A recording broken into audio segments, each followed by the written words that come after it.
الحمد لله رب العالمين والصلاة والسلام على رسول الله وعلى آله وصحبه وسلم. السلام عليكم ورحمة الله وبركاته.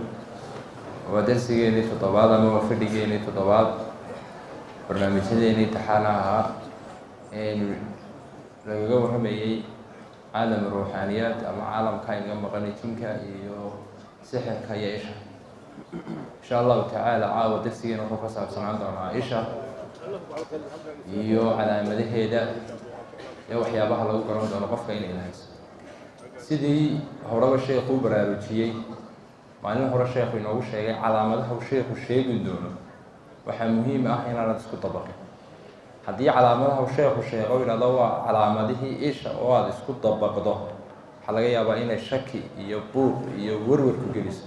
si aanad buuq iyo warwar kugu furmin aqoon guudun in loo qaataa muhiima. haddii kale warwar bay kugu furi seexamaysid qofkii kasoo eega wax hore isagu cawri sana taasi kugu dhicin aqoon ahaan inaynu qaadano ayaa muhiim ah. laakiin nagu iskuma dabaqin orameel calaamadaas waa tii sheekhu sheego anna ilbay haysa.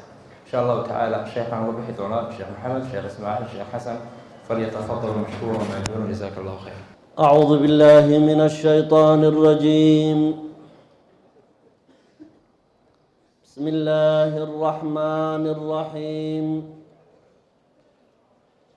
وقال يا بني لا تدخلوا من باب واحد وادخلوا من أبواب متفرقة وما أغني عنكم من الله من شيء إن الحكم إلا لله عليه توكلت وعليه فليتوكل المتوكلون. ولما دخلوا من حيث أمرهم أبوهم ما كان يغني عنهم من الله من شيء إلا حاجة في نفس يعقوب قضاها وإنه لذو علم لما علمناه ولكن أكثر الناس لا يعلمون. صدق الله العظيم. إخوتي الأعزاء السلام عليكم ورحمة الله وبركاته. وفدقيني تضبات وأنا ujeedadii iyo muhiimadii aynu usoo araranaynay aynu barnaamijyadii hore kaga hadalnay gogoldhig ayaynu hadda ubuucdeedii maraynaa. masaladan waa masalo diinteenna xidhiidh la leh, weliba caqiidada xidhiidh la leh. waa masalo haddii aynu fahmi weyno ama aynu si qaldan u isticmaalo inagu keeni karta in aynu shirki ku dhacno ama cibaadadeennu ay burburto haddii aynu xaqiiqada qur-aanka iyo sunnada rasuulka aynu isdul taagi weyno. sababta oo ah arrintani waxay ka hadlaysaa arrin ku saabsan ama ku tacalluqda nafteenna iyo nolosheenna. in badanna shaydaanku wuxuu isku dayi doonaa dad badan inuu yidhaahdo mar haddii masaladu masalo ay tahay caafimaad wixii daruuro ah shareecadu way ogoshahay, sidaa darteed inaad u tagto faaliye ama aada u tagto kaahin ama aada u tagto sixiroole duruufta kuwadaana ay tahay caafimaad raadis maa lahu mashkala. inuu ibliisku sidaa kugu yidhaahdo wala umaniyannahum wala aamurannahum, inaan meelaan ididiila ku jirin ididiilo uu inoo geliyo ayuu isku dayayaa. ilaahayna tabaaraka wa tacaala shay xaaraana caafimaad inooguma darin. rasuulkuna calayhi salaatu wasalaam wuxuu inooga waramay shirkigu inuu qofka bini aadmigaa si yaroo sahlan usoo geli karo. haddii qofku uu shirki ku dhacana dembigiisu lama saamaxayo hadduu sidaa ku dhinto. in allaha laa yakfiru an yushraka bihi wayakfiru maa duuna dalika liman yashaa. arrintu hadday shirki ku lug yeelatana waa arrin aada iyo aada u halis badan.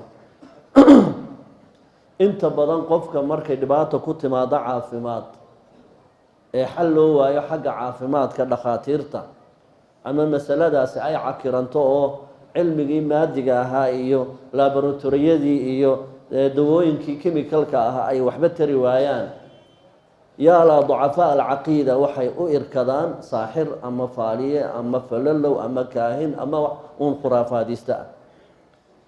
xaqiiqatanna waxaa rasuulkeenu inooga waramay qofka faaliye u taga inaan 40 maalmood salaad laga aqbalayn. haddii uu rumaystana faqad kafara bimaa unzila calaa muxamed. masaladu halkaasay taagan tahay.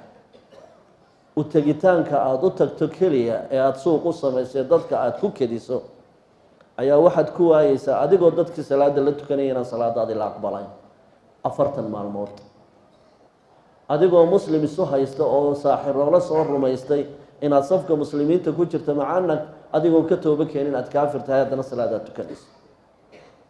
marka masaladani waa masalo aada iyo aada in loo fahmo u baahan, waana masalo aan indhaheenu qabanin ee aahaarteeda iyo midhaheeda aynu goosanno. sixirka iyo raadkiisa iyo isha iyo raadkiisa. masalada isha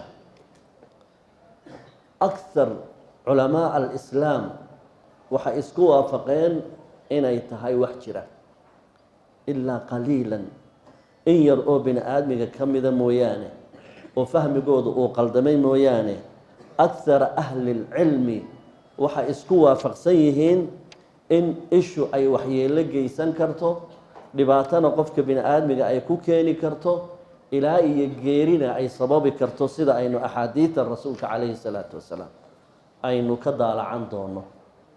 markaa fahamku hadduu qaldamo arrimo badan oo saxa ayaa qofka bini aadmiga gurac u gala. wakam min caa'ibin qowla صaxiixan waaafatuhu min alfahmi الsaqiimi. waxaa badan baa la yidhaahdaa nin ceebeynaya masalo sax ah, masaladuna aanay qaldanayna isaga si guraca ay masaladu u gashay oo isaga uu qaldan yahay.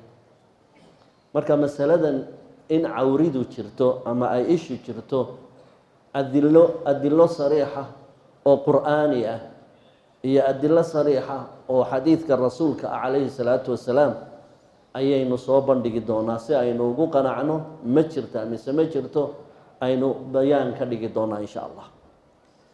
marka waxaynu u baahannahay maadaama ishii ay tahay waxaynaan arkayn in bal aynu samayno aan soo dhoweyno si ay ii fahamtaan ishani siday waxyeelada u geysanayso. waxaa markaa ka horeeya bal inaan sharaxno awoodda bini aadmiga. ilaahay subxaanahu wa tacaala bini aadmiga wuxuu siiyey samac, wuxuu siiyey basar. labadaa aaladood buu inta badan marka qalbiga laga reebo labadaa aaladood buu ku sahan tagaa. waxna uu ku maqlaa, waxna uu ku arkaa. waxay ishu aragto bay ilkuhu gooyaan. sahanka bini aadmigu waa dhegta iyo isha. labadaas ayaa bini aadmigu isticmaalaa. labadaasina waa laba nuqsaan badan ilaahay geliyey lixikmatin ma. indhaheennu awood badan ma leh, dhegaheennuna awood badan ma leh. labadaba nuqsaan baa ku jirta. sababta ilaahay nuqsaanta u geliyeyna markaan ka hadlayno waxaynu dareemi doonaa nuqsaantaas innaga inay raxmad inoo tahay, in innaga la inoogu naxariisanayo, in indhaheennu ay meel fog wax ka arki waayaan, dhegaheennu ay meel fog wax ka maqli waayaan, sankeennu meel fog uu wax ka urin waayo.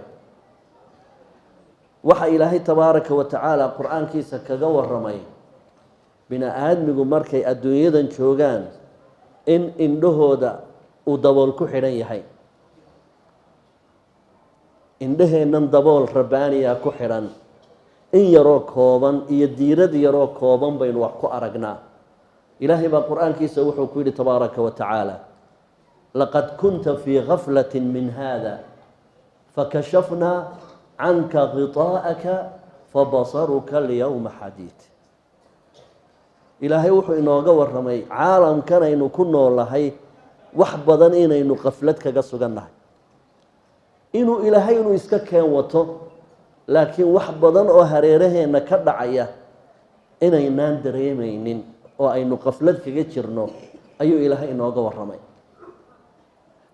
qafladdaa iyo daaha ina saaranna maalin baa ilaahay indhaheenna ka qaadi doonaa. markuu ilaahay indhaheenna ka qaadaba inuu wax walba arki doonaa. waxaynu arki doonaa malaa'igta, waxaynu arki doonaa jinka iyo shaydaanka, waxaynu arki doonaa jidka siraad, waxaynu arki doonaa jannada iyo naarta. waslifat iljannatu lilmuttaqiin waburizat iljaxiimu lilghaawiin. wax badan oo sheeko inagu ahaa ayaynu markaa arki doonaa. aayad kaloo qur'aana ilaahay wuxuu ku yidhi walow taraa id ilmujrimuuna naakisuu ru'uusihim cinda rabbihim rabbanaa absarnaa wasamicnaa farjicnaa nacmal saalixan inaa muuqinuun. u fiirso, marka hadhow ilaahay la hortago waxay ku andacoon doonaan bini aadmigii adduunyada cisyaanka la yimi, hadduunbay indhihii noo dilaaceen, iminkuun baanu wax kala aragnay, hadduun baanu wax fahmnay oo dhegahayagiina si fiican wax u maqlayaan. rabbanaa absarnaa wasamicnaa farjicnaa nacmal saalixan inaa muuqinuun. aayaddaana waxaad ka fahamtay in bini aadmigu ka garaabi doono ducfiga adduunyada markay joogeen ay ku jireen, oo indhahoodu ay gaabis ahaayeen, dhegahooduna ay gaabis ahaayeen. arrimo badan oo adduunyadan inagu weheliyo oo aynaan arkayna inay mucjiso weyn tahay ayuu ilaahay tabaaraka wa tacaala ka warramay. bal waabu ku dhaartay ilaahay wax badan oo aan inoo muuqanaynin muhiimadday leeyihiin darteed buu ilaahay ugu dhaartay. oo ilaahay qur-aankiisa waa ka ku yidhi falaa aqsimu bimaa tubsiruuna wamaa laa tubsiruun. shayga muhiimadda leh baa had iyo jeer ilaahay ku dhaartaa tabaaraka wa tacaala. wax badan oo aan idiin muuqanayn idinka oo adduunyada idinku weheliyaa jira oo mudan weliba muhiimadday leeyihiin dartood in ilaahay ugu dhaarto. falaa uqsimu bimaa tubsiruuna wamaa laa tubsiruun. bal inta aynu aragno iyo inta aynaan arkaynin waxaa badan inta aynaan arkayn, sida aynu caddayn doono. taasi waxa weeye kubeegga indhaheenna. indhaheennu inaanay meel fog wax ka arki karayn, hadhow marka laga qaado khilaafkana wax badan uu arki doono. kashfigaa laga qaadayaa qofka bini aadmiga wuxuu uga bilaamayaa sakaraatulmowtka. markay halkaa bahashu timaado ayaa kashfiga looga qaadaya qofka bini aadmiga. markaasuu halkaa wuxuu ka daalacanaya sida axaadiidta nabigeenu sheegtay booska uu jannada ku leeyahay ama booska uu naarta ku leeyahay. ruuxdu waxay indhuhu waxay arki doonaan ruuxda sii socota. marka ruuxdaada la saaro indhuhuna way raacayaan. marka hore ma arkayna inagu ruuxda. wayasaluunaka can iruuxi qul iruuxu min amri rabbi wamaa uutiitum min alcilmi ilaa qaliila. laakiin rasuulku calayhi salaatu wasalaam wuxuu yihi qofku marka uu dhimanayo albasar yatabicu ruux. indhuhu waxay ka daba tagaan ruuxda. macnaheedu indhuhu way sii arkayaan. marka waa in indhaha laysu soo celiyaa buu nebigu yihi calayhi salaatu wasalaam. saacaddaa markay halkaa taagan tahay baa caalam kale iyo telefishon cusub lagu bilaabaya.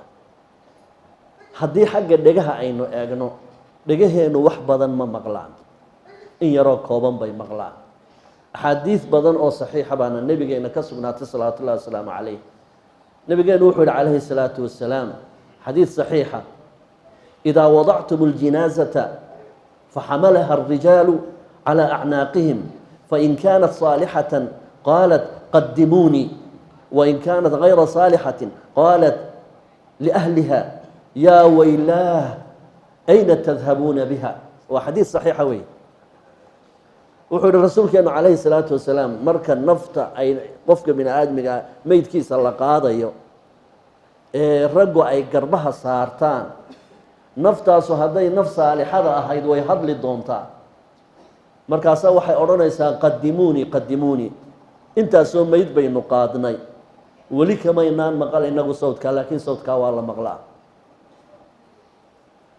hadday ay tahay naf aan wanaagsanayna ehelkeedii bay u cataabi doontaa markaasaa waxay odhanaysaa yaa waylaah ayna tadhabuuna biha naftani way hoogtaye xaggee u sii wadaan wuxuu ihi rasuulkeenu calayhi salaatu wasalaam haddii aad maqli lahaydeen sawdkeeda la saciqtum waa daadan lahaydeen waa miyir doorsoomi lahaydeen sawdka noocaas ah khalaa'iqda kale oo dhan way maqashaa makhluuqaadka kale oo dhamo way maqlaan ila alinsaan kaynu nahay mooyaane xadiid kaloo saxiixa calayhi salaatu wasalaam waxaa nabigeena ka sugnaatay maalin maalmaha ka mida inuu soo galay meel beer ah geenyuu saaran yahay nebigu salawaatu ullaahi wasalaamu calayh geenyadii way diday markaasuu nebigu yihi calayhi salaatu wasalaam dadka halkan ku aasani waa maxay ahaayeen markaasaa la waa cahdaljaahiligi dadkii ku aasnaa markaasaa rasuulkeenu yihi calayhi salaatu wasalaam ina hadihi اlumma ummadda nebi moxamed yubtalaa fii qubuuriha jirab iyo imtixaan adag baa ku soo maraya qabriga falowlaa an tadaafanuu haddii aanan ka baqanayn in la isxabaali waayi lahaa ladacawtu اllaha an yusmicakum min cadaabi اlqabr waxaan ilaahay ka baryi lahaa inuu wax idinka maqashiiyo saxariirka iyo cadaabka qabriga ku socda dadka ehlu cadaabka ilaahay waxaan weydiisan lahaa inuu idin maqashiiyo qaylada ka dhacaysa qubuurta geenyadaasi way maqashay qaylada waanay ka diday nebi moxamedna wuu maqlay salawaatu ullahi wasalaamu calayh nebi moxamedna wuu maqlay waana warsaday waxaanu ku farxay inaanay muslimiin ahayn marka waxaa halkaa inooga caddaatay dhegaheennuna inaanay maqal dheer iyo meel fog aanay waxba ka maqlaynin waxaynu ognahay makhluuqaadka caalamkan inagula nool qaarkood inay inaga aragti dheer yihiin xadiid saxiixa nebigeenu wuxuu tilmaamay calayhi salaatu wasalaam xayawaanka diigga laydhaa marka uu qayliyo ilaahay barya sababta oo ah malaa'ig baa uu arkaya waa diigga malaa'igtuu arkaya ilaahay barya kolkaas sahan baa laynoo dhigay agteenoo markuu diiggu ciyo buu nebigu yihi wuxuu arkayaa malaa'igta ilaahay markaa barya waxaa kaluu nebigeenu inoo sheegay calayhi salaatu wasalaam dameeraha iyo aydu inay shaydaanka arkaan oo markaa ay qayliyayaan shaydaan bay arkeen goorta aada maqashaan cida dameeraha ama ayda oo kale markay ciyayaan ilaahay ka magan gala shaydaanka xayawaankaa inaga liita oo bahaa-imta ahi waxay arkayaan ma arkaynayno malaa'igta ambiyada ilaahayna ilaahay tabaaraka wa tacaala awoodteenna ka waasacsan buu siiyey samac iyo basarka oo nebiyullaahi moxamed calayhi salaatu wasalaam malaa'igta wuu arki jiray ambiyadoo dhanna malaa'igta way arki jireen nebiyada ilaahay jinka iyo shaydaanka way arki jireen malaa'igtana way arki jireen nebiyullaahi moxamed calayhi salaatu wasalaam wuxuu inooga waramay goortaa salaada aynu xidhanno anigoo sii jeeda qadaadkan wax ka arkaya waxaan arkaa markaad safka gashaan shayaadiintii oo ku soo faaftay safafkiina oo waxaro yaryaroo madmadow aada moodo oo halka aad ka kala kacdeen safku aanu ka xidhiidhsanayn soo cidhiidhyanaya baan arkaa buu nebigu yihi calayhi salaatu wasalaam intuu soo weeraray rasuulka calayhi salaatu wasalaam shaydaanku oo uu damcay dhimbiildaba inuu wejiga u dhigo nebigu wuu qabtay calayhi salaatu wasalaam intuu xeedhan lasoo hordhigay rasuulka calayhi salaatu wasalaam iyo saxaabada ayuu shaydaanku wuxuu damcay xeedhadaa bisin la-aan in lagu bilaabo inan yar oo foodleeya buu soo eriyey shaydaanku xeedhadii ayay damacday inay qaadato nebigu gacantuu inantii yareeda foodleydahayd qabtay haddana isla markiiba nin reemiyiya oo aan shareecada waxba ka aqoonin baa meesha joogo isna wuu soo isticmaalay wuxuu damcay inuu raashinkii bisin la-aan ku bilaabo isna gacantuu qabtay saxaabadiisa nebigu wuu u warramo wuxuu yihi wallaahi baan ku dhaartay gacmahoodaas iyo gacmihii shaydaankaan isla hayaa gacmaha labada ruux iyo gacmihii shaydaanka ayaa gacmahayaga ku wada jira. wuu arkayay markaa nebiyullaahi moxamed salawaatu ullahi wasalaamu calayh. waxaa kaloo jira in xataa samaca iyo maqalku ambiyada ilaahay meel fog ay wax ka maqli jireen. nebiga calayhi salaatu wasalaam iyo maxaanku dhahdaa sayidina jibriil calayhi salaatu wasalaam oo wada fadhiya maxaanku dhahdaa wada jooga ayaa sanqadhi ka baxday samaawaadka sare. nebiguna wuu maqlay sanqadhaa. malakul jibriil baa ku yidhi sow sanqadhaa ma maqlaysid? haa, waa albaab samada ku yaalo oon weligii la furin maanta ka horow, waxaana ka soo degaya malag aan weligii arlada imanin maanta ka horow. malagaasi wuxuu idiin sidaa 2 hadiyadood buu idiin sidaa ummatu muxamed. wuu maqlayay markaa sanqadha. waa labadaas aayadood ee ugu dambeeya suurat albaqara iyo suurat alfaatixa, labadaasuu idiin sidaa. saxaabadeenna maalin maalmaha ka mida ayaa iyadoo la fadhiyo oo nebiguna uu la fadhiyo calayhi salaatu wasalaam ayaa jug weyn ayay maqleen. markaasuu nebigu yihi gariirkaa miyaa maqlayseen? markaasuu yidhi haa, waan maqlaynay. markaasaa wuxuu nebigu ku yidhi calayhi salaatu wasalaam 70 sano mar laga joogo ayaa dhagax weyn dusha sare jahanamo afkeeda sare baa laga tuuray. 70 khariifan buu sii socday oo aanu gunteeda gaadhin. sanqadha iminka aan maqasheen 70 sano muddo laga joogo sanqadhii dhagaxii waagaa la tuuray baa hadda gunteedii gaadhay. hadda gunteedii ayuu gaadhay. marka bini aadmiga aqoontiisu horta sidaasay u gaaban tahay, aragtidooduna ay u gaaban tahay. marka mowduucan ka hadlaynaana waa waxaan ishu qabanayn, laakiin waxaynu u raadinay oo aynu u helay adilaad qur'aaniya iyo mid sunno ah. waxaa maanta bini aadmigu heer buu gaadhay uu u markhaati furo qur'aanka iyo axaadiidta rasuulka salawaatu ullahi wasalaamu calayh. hadda caalamkan maxaanku dhaha technology-ga waxay iktishaafeen qalab iyo aalad lagu ogaan karo mawjadaha hareeraheenna maraya. mawjadaha nolosheenna xidhiidhka la leh ee hareeraheenna maraya qalab lagu ogaado ayay soo saareen.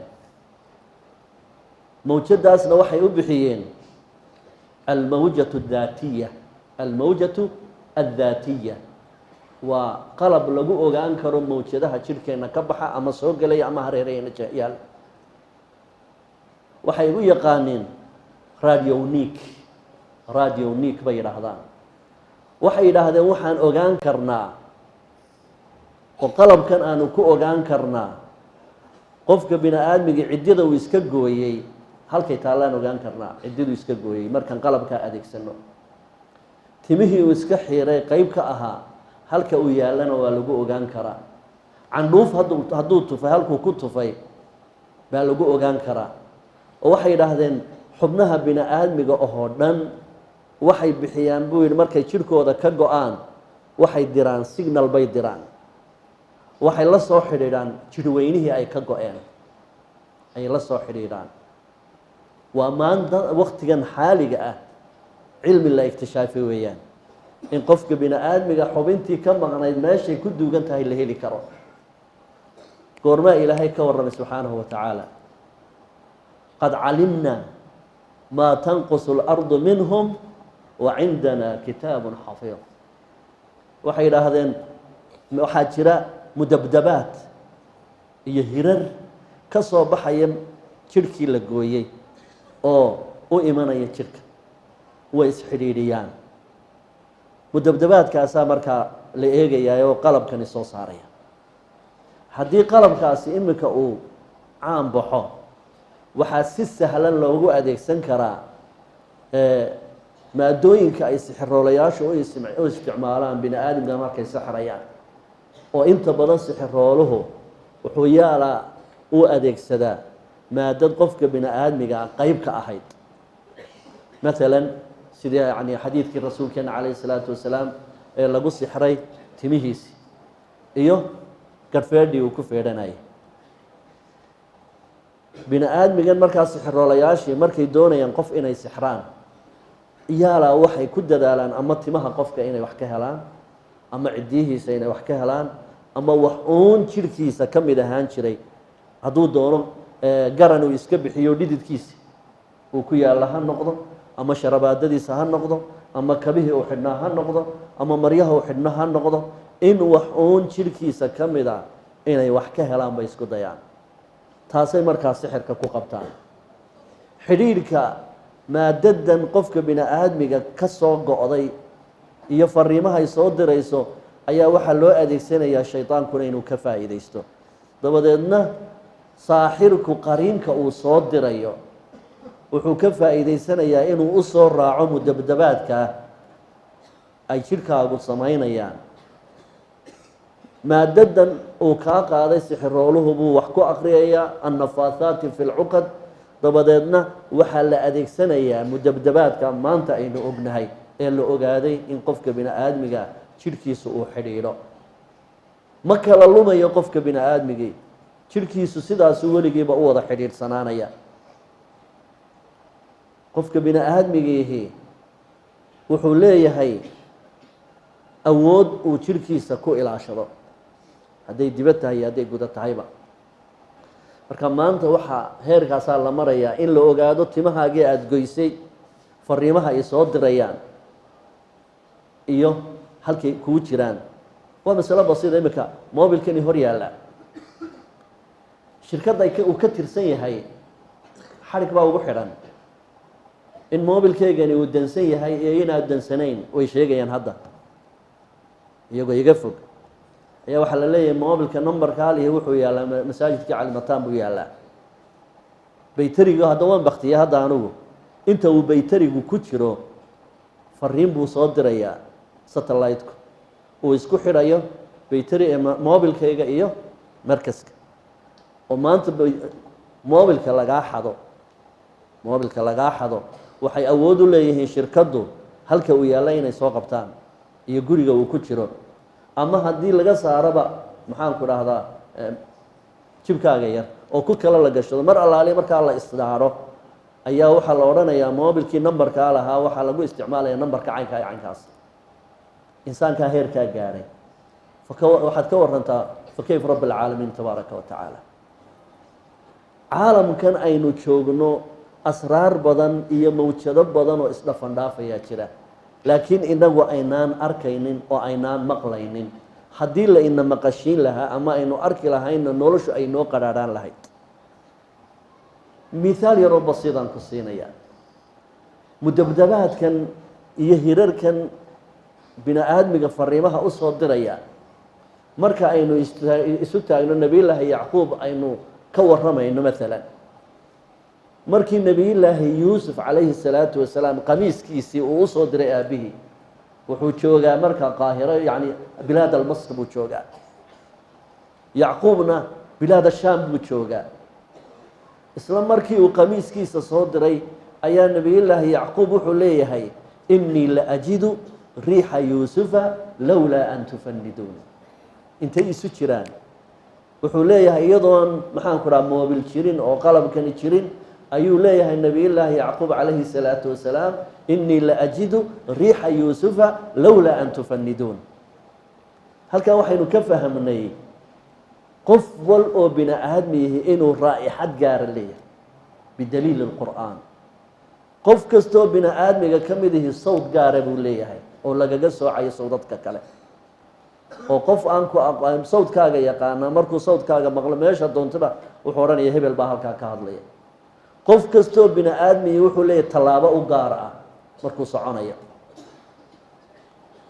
qof kastoo bini aadmiga ka mid ihi wuxuu leeyahay suulkiisa xariiqyada ku yaalla xariiqyada kale uma eka. aabbaha iyo hooyada iyo kuwii ku dhalay xataa waad kaga soocantahay. calى an nusawiya banaana balaa qaadiriina calى an nusawiya banaana. maxaanku dhaha sayidina cumar radi allahu tacaala canhu isagoo mimbarka saaran waa tii aynu maalintii dhaweed ka warramaynay uu la hadlaayey bilaad الciraaq yaa saariya ilى اljabal yaa saariya ilى اljabal isla saacaddii uu mimbarka saaraa waxaa maqlay saariya mucjiza min mucjizaat illah markaa moobil ma jirin isla daqiiqadiiba uu maqlay halkaa waxaan ka fahmaynaa oon rabaa inaan idinku soo dhoweeyo halkan aynu imika fadhino adduunka waxa sanqarh ka baxaysoo dhani way nala joogtaa hadday tahay shimbir hadday tahay kalluun bad ku jira hadday tahay bini aadmi qof kasta oo hadlay sawdkiisu hadda hirarkiisu way nala joogaan sawd kasta muuqaal kastoo adduunyadan ka baxayana muuqaalkiisu way nala joogaan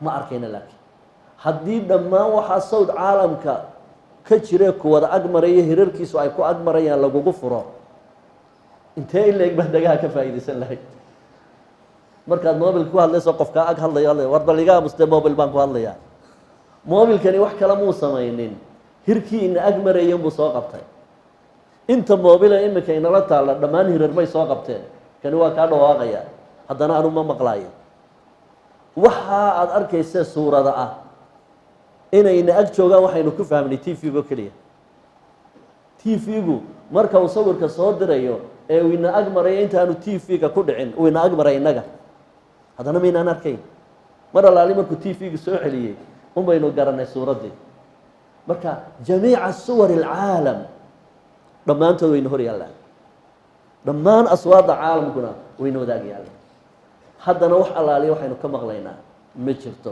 raxmatan lilcaalamiin haddii waxaa la inagu sii dayn lahaana daqiiqadaynu waalan lahayn sida rasuulkeenu leeyahy latacibtum waa wada daadan lahaydeen oo waa miyir doorsoomi lahaydeen haddaan ilaahay idiin naxariisan lahayn markaa rabbigeen tabaaraka wa tacaala wuxuu inooga warramay caalamkan oo dhani asraar isku wada xidhxidhan inay tahay oo rabbi subxaanahu wa tacaala uu sii qorsheeyey hir weliba halkuu marayo hir weliba halkuu raacayo baa ilaahay uu sii qorsheeyey waxaanu qur-aankiisa ilaahay ku yidhi wasamaa'i daati lxubuq wasamaa'i daati lxubuq maxay ta macnaheedu waxa weeyaan ay culimada tafsiirka ay yidhaahdaan samadu waxay leedahay khuduud iyo wadooyin bay leedahay samana waxaa la yidhaahdaa maa fawqa ra'sik waxa laali wixii madaxaaga ka saraya huwa sama caalamka aada arkaysa inuu qaawan yahay aada moodayso dhammaan waxaa isku xidhan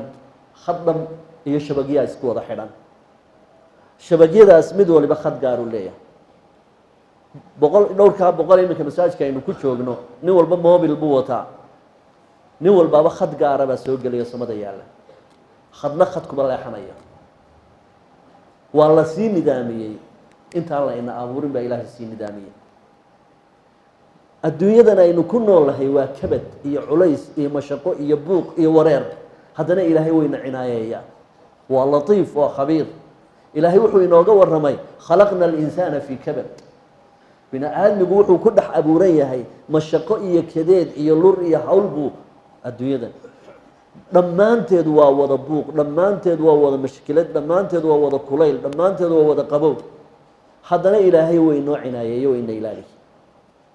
wayna ilaaliye tabaaraka wa tacaala caalamkan marka aada arkayso asraar badan baa taalla xayawaanada aynu la nool lahayna sir badan baa ku duugan waxaa jira xayawaanaadka caalamka inugula nool maalan maska kobraha la yidhaah oo kale caalamka inagula nool awood wuxuu u leeyahay oo ilaahay awood u geliyey subxaanahu wa tacaala marka uu ku arko haddii indhahaaga iyo indhihiisu ay isqabtaan ma dhaqaaqi karayso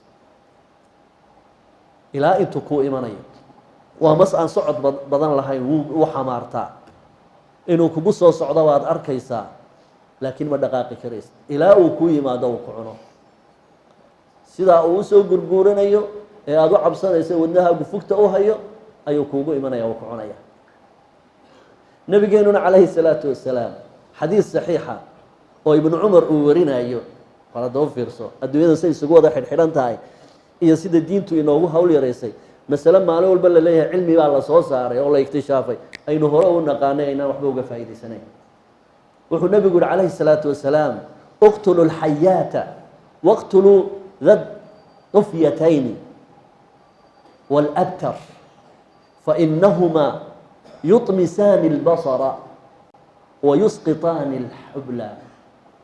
u fiirso wuxuu yihi nebigu maska abeesada labada liid leh iyo maska dabada go-an ee gaaban ee madow labada xayawaanka adila sababta oo ah aragtida qofku arku ku indhabeelaa qaarkood ku indhabeelaya hadday gabadh uu reeyi aragtana way soo ridaysaa uurka markaasuu iska marayaa maski xaggaa gabadh ma soo jeedo.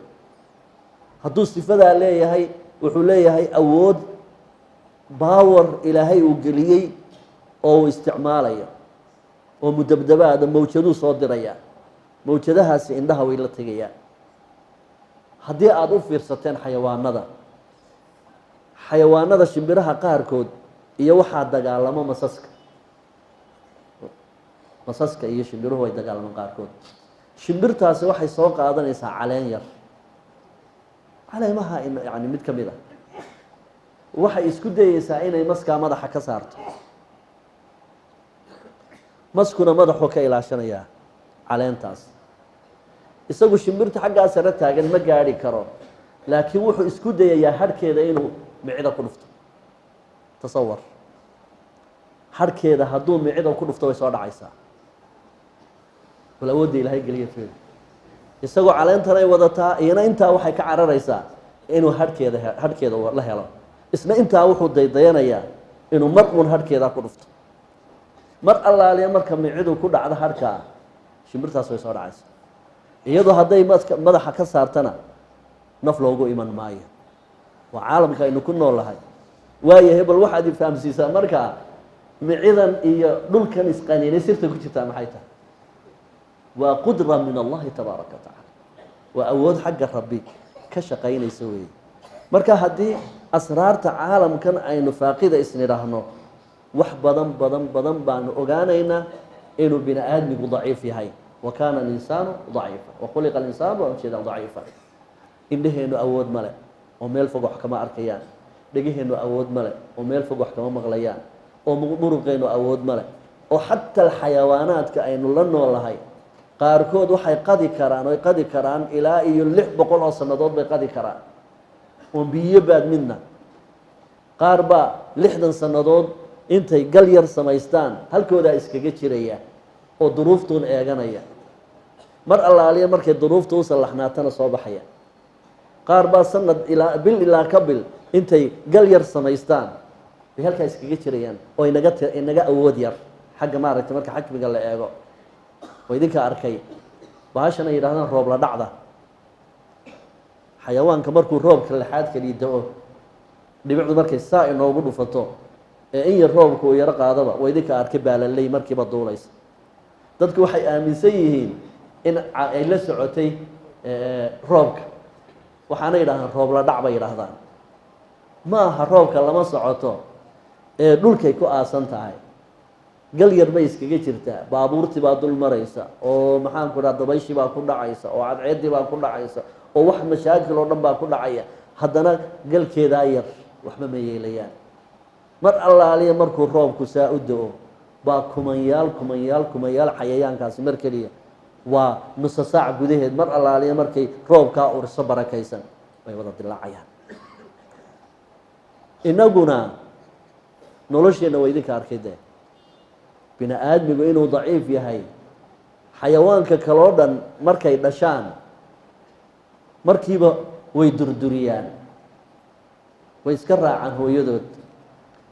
innagana xamluhu wa fisaaluhu 30 shahran xayawaan kastaa markaa uu dhasho uu la daaqtegayaa waalidkiisa laakiin hada alinsaan ma daaqtegaya isagu islaantaasu ka dul yuqnaanayaa intaasoo sannadood oo afka wax loogu gurayaa oo la xanaanaynaya oo dhaxanta laga ilaalinaya oo qabowga laga ilaalinaya. marka hada alinsaan adaciif aqoontiisu meel fog ma gaadhayso. aqoontiisa waxa ilaahay ugu talagalay inta yara ay biyaha ku cabaan intaa wixii ka gudban waxaa laga magansanayaa ilaahay iyo rasuulkiisa inoo indha dilaacin kara.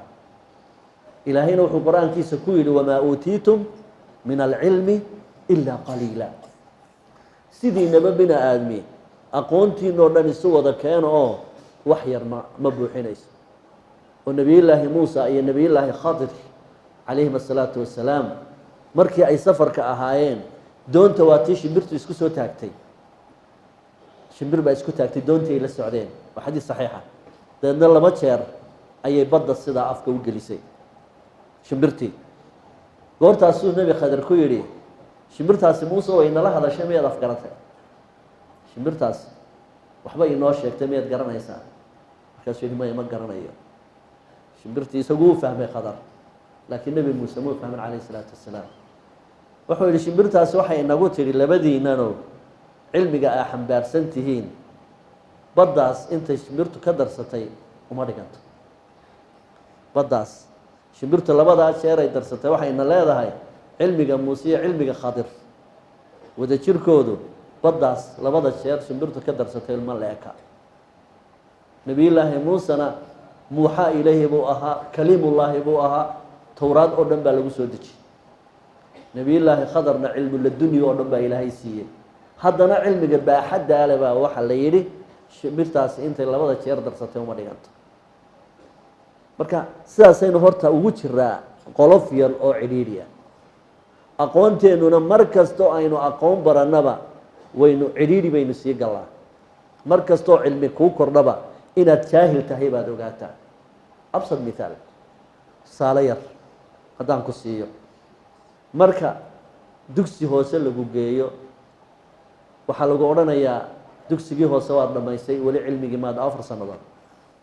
waxaad gelaysaa dugsi dhexaad gelaysaa, haddana 4 sannadood baad sii wadaysaa, haddana dugsi saread gelaysaa, haddana 4 sanaad sii wadaysaa, haddana waxaad cilmigii kala jaamacaddaad gelaysaa, haddana 4 sanaad sii wadaysaa. markaad halkaa marayso ayaa waxaa lagu leeyahay 16 sannadood oo 4tii sannadood ee qur-aanka iyo madrasadan aad ku jirtay, 20 sannadood eed wax baranaysay, mugga aad qaadi kartaa wuu yar yahay. marka waxaa lagaa rabaa hal maado keliya in lagu baro. 20 sannadood baad soo baranaysay, markaasa waxaa lagu odhanaya hal maado keliyaad qaadi kartaa. haye waxaa lagu odhanayaa maxaad ku takhasusaysaa? wuxuu odhanaya anu waxaan rabaa inaan indhaha barto. oo ninkii 20 sano aynu wax soo baraynay ayaa wuxuu odhanaya anuu indhahaan baranaya. markaasaa mid kale odhanaya anuu keliyahan baan baran karaya. midna wuxuu odhanayaa anu waxaan ku takhasusayaa wadnaha. midna wuxuu odhanayaa cilmiga kale iga daayo kanaan dhammaynayna anu maqaarka keliya ayaan baranaya. mid kale wuxuu odhanaya anu sida timaha loo beero ayuun baan hadda ku takhasusaya. marka uu takhasuska qaato baa la odhanayaa waa PhD holder. mar adeegu waxuu bartay cilmi oo dhan wuxuu ka yaqaanaa indhaha, oo intaas soo su-aalood oo indhaha ku khusaysana kama jawaabi karo. masalada caynkaa iyo caynkaas ilaa hadda aqoon looma leh, arrinka caynkaa caynkaas ilaa hadda aqoon looma leh buu kaaga dhaafaya. haddana ninkaynu intaasoo sannadood wax soo baraynay edeg yaroo cidhiidhiya lagu soo ooday. aqoontii in yaroo cidhiidhiya ayaa lagu soo ooday. marka aqoontu sideedaba qofka bini aadmiga waxay u sheegtaa inuu jaahil yahay. qofku markuu wax barto wuxuu fahmaa inuu jaahil yahay oo wax badani ka maqan yihiin. haddaad aragto nin maxaanku idhaha iska bowbowlo oo qaylo badan, waa tenag maran weeye. tenaga maran haddaad gargaraacdo sanqarh weyn buu samaynayaa. tenagu markuu buuxana sanqarh badan male. cilmulqaliili yuqalqilu saaxibahu. kabashada cilmiga gaaban waa lagu kadeedmaa. had iyo jeer nin culimada haysto oo maxaanku dhaha meelaha ka murmayo oo qaylqaylinaya haddaad aragto waa nimaan cilmigu u baxsanayn. waxay dhahdaan nimanka naxwuhu, nin naxwo wax ku qabsaday naxwo ma yaqaan. nin lagu qabsaday oo qiil u waayeyna naxwo ma yaqaan. nin naxwo wax ku qabsaday waqiila unbaad u heli. masalada uu kugu haysto waxaa la yidhaahdaa faacil baa ugu khilaaf yar oo haddana muran buu leeyahay waa la kor dhabi karaaba qaarkood qabaa. faacil marfuuc waa la isku wada raacsan yahay, haddana qiilku odhanaya waa la fadxin karaa baad helaysa. markaa sideedaba qofka haddaad aragto inuu murmayo waa nin aqoontiisu gaaban tahay. waxaan ka wadaa dadka ka murmaya inay ishu jirto oo waxyeelo geysan karto waa dad muggoodu yar yahay, aragtidoodu kooban tahay, indhegaradna aan ahayn, ibnu qayim aljawsi mucallim buu ku ahaa baabkan rawxaaniyaadka bal wuxuu ka yidhi dadka dafirsan inay ishu waxyeello geysan karto aynu eegno qaala ibnu lqayim faabطalat طaa'ifatun miman qala nasiibuhum min alsamci wاlcaqli amra alcayni waqaaluu inama dalika awhaamu laa xaqiiqata laha wahaؤulaaءi min أjhal الnaasi bالsamci wاlcaql وmin أغladihim xijaaba وأkثafihim طibaaعa وأbcadihim can macrifaة الأrwaaxi والنufuus وصifaatuha وأfcaaluha وصifaatiha وأfcaaliha وتأثiraatiha ibn الqayim aljawsi raxmat ullaahi calayh wuxuu leeyahay dad baa si qaldan u dhigay dadkaasoo qala nasiibuhum min الsamci wاlcaqli waa dad aan wax badan dhegaysanin aladiina yastamicuuna alqowla fayatabicuuna axsana waa dad aan wax badan dhegaysanin oo aqoon darra hayso waalcaqli waa dad aan caqligoodu furfurayn waxay ka hadleen amral cayni cawridu ma jirtaa bay dafireen oo qaaluu waxay yidhaahdeen inamaa dalika awhaamun waa wax layska dhaadhiciyey laa xaqiiqata laha meel ay ku sal leedahayna ma jirto bay yidhaahdeen wahaa-ulaa'i dadka sidaas u fikiraya min أjhal الnaasi waxay ka mid yihiin dadka ugu jaahilsan bisamci wاlcaqli labadaba wa min أغladihim xijaaban xijaabka iyo daboolka saaranna lamaba yani waa aad buu u adeg yahay waa dad ay digsi ku foorarto iyo khilaaf adag baa ku foorara wa akthafihim طabcan طibaacan qalbigooduna aad buu u laxaamadan yahay wa abcadihim can macrifati اlarwaaxi wالnufuus waa dadaan aqoon sii ridan u lahayn nafta iyo ruuxdu waxay ku shaqo leeyihiin marka dad baa waxay qabaan in aan ishu wax jiraba ahayn haddaba aan ku soo dhowaado waxaan doonayaa inaan idin dul keeno adiladii qur'aanka iyo sunnada ishu inay jirto iyo in kale aayadihii aan ku furfurtay casharkeenna caawa waxay ka warramayeen nebiyullaahi yacquub calayhi الsalaatu wasalaam qaala yaa baniya laa tadkuluu min baabin waaxidin wadkuluu min abwaabin mutafariqa nebiyullaahi yacquub markuu inamadiisii 11 ahaa la dardaarmay waa kii ku yidhi wiilashaydiiyow albaab keliya ha ka wada gelina ee albaabo kala duwan ka gala ayuu ku yidhi dardaaran caynkaas ilaahay tabaaraka wa tacaala wuxuu uga markhaati kacay nebiyullaahi yacquub inuu arrintan uu ka hadlayo jaahilnimo aanay ka keenin oo ahaa duu cilmin limaa callamnaah inuu lahaa aqoon aanu barnay marka ilaahay tabaaraka wa tacaala wuxuu ka warramay walamaa dakhaluu min xaysu amarahum abuuhum maa kaana yugni canhu min allahi min shay ilaa xaajatan fii nafsi yacquuba qadaaha isagu wuxuu rabay intuu kari kara inuu dadaalo alxadaru ma baajin karo qadarka ilaahay laakiin adigu inaad dadaashaa lagaa rabaa marka ilaahay wuxuu yihi nebiyullaahi yacquub markuu sidan u tiraabayo ama uu sidan u hadlaayo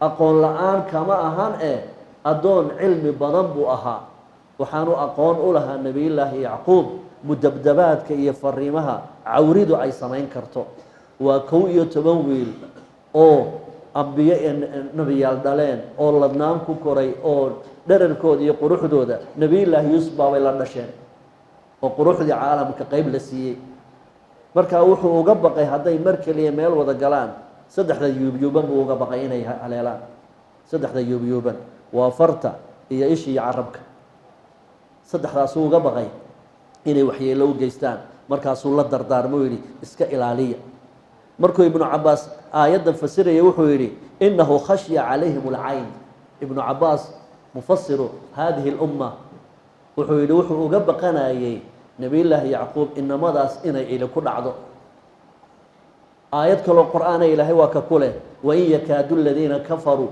layusliquunaka biabsaarihim lama samicuu الdikra wayaquuluuna inahu lamajnuun wama huwa ila dikru lilcaalamiin aayaddan sababu nusuulkeedu waxaa habay dhaha culimada tafaasiirta qaarkood nimankan quraysheed nin baa ku jiri jiray cawridiisa iyo ishiisu aanay gafinba oo markuu saruuradoodo ama uu hilib u baahdo intuu meelaha xayawaan xooluhu soo marayaan uu teendho yar ka dhisto ayuu dhinaca waddada ay soo marayaan xooluhu ayuu daaha ka yara qaadi jiray.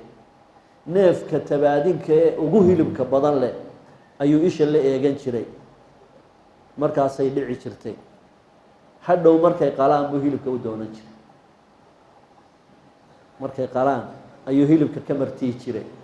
ninkii caynkaa ahaa ayay Quraysh u tagtay yidhaahdeen, waa adigan cawrida yaqaanee wax cawriyo ninkana dhibay ee ilaahyadayadii maxaan kula wax ka sheegay ee tafaraaruqa nagu riday ee diinta cusub noola yimi, annaga waxaa doonta ku siinayno ninkan dee isha ku legad inaga kaxee.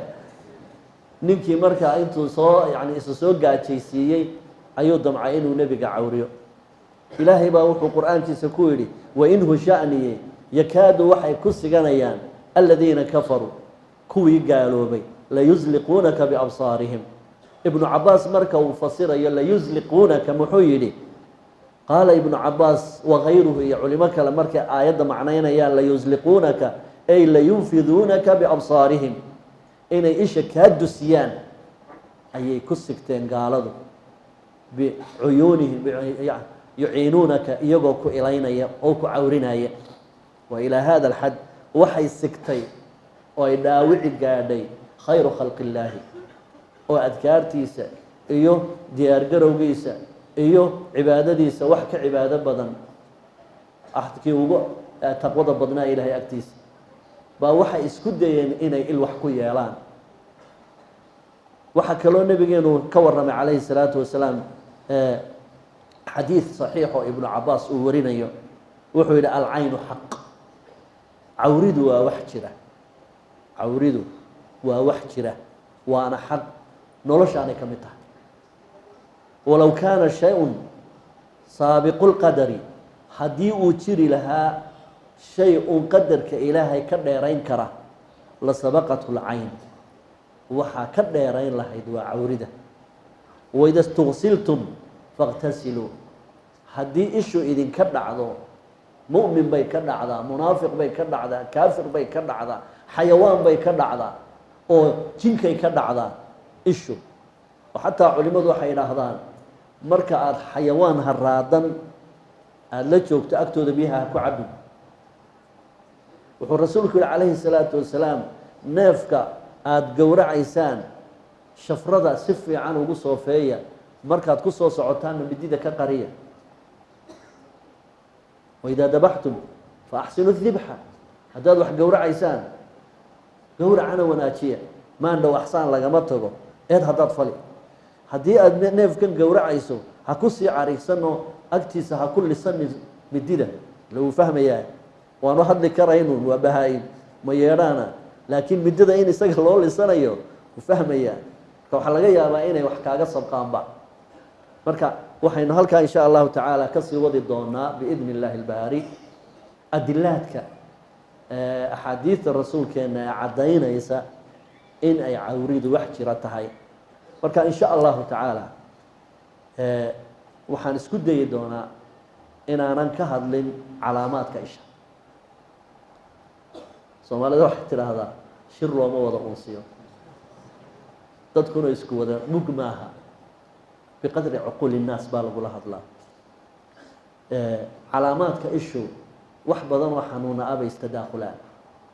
waxay ku fiican tahay markaa ciddii arday u noqonaysa ee baabkan inay barato rabto ee waxaan daraasaynaysa mooyaane in shacbi weyne lagu dhex tuuro belbelo oo nin walbaaba isagoo maxaanku idhahdaa taa hayo masaajidka ka baxo ilaah waynale ma yeeli karo. marka iyada haddii alla yidhaahdo calaamaadka isha ma ka hadli doono. ciddii markaa iyadu khaas u rabta ee haddii alla yidhaahdo waa loo macnayn, laakiin mar hore ay wax iga gaadheen, mar hore oo aan casharkan wax ka dhigay baa maxaanku dhaha cabasho badan dadkii ay wada shakiyeen, dadkuna isku wada awood maaha. habeen dhaweydu aan hadlayay halkan ka hadlayay baa waxaan ka hadlayay shaydaanku inuu bidixda wax ku cuno. markaasaa inan ba halkan fadhiyo wuxuu igu yidhi, sheekhow 2 caruur oo dhalay baa guranama dembi baa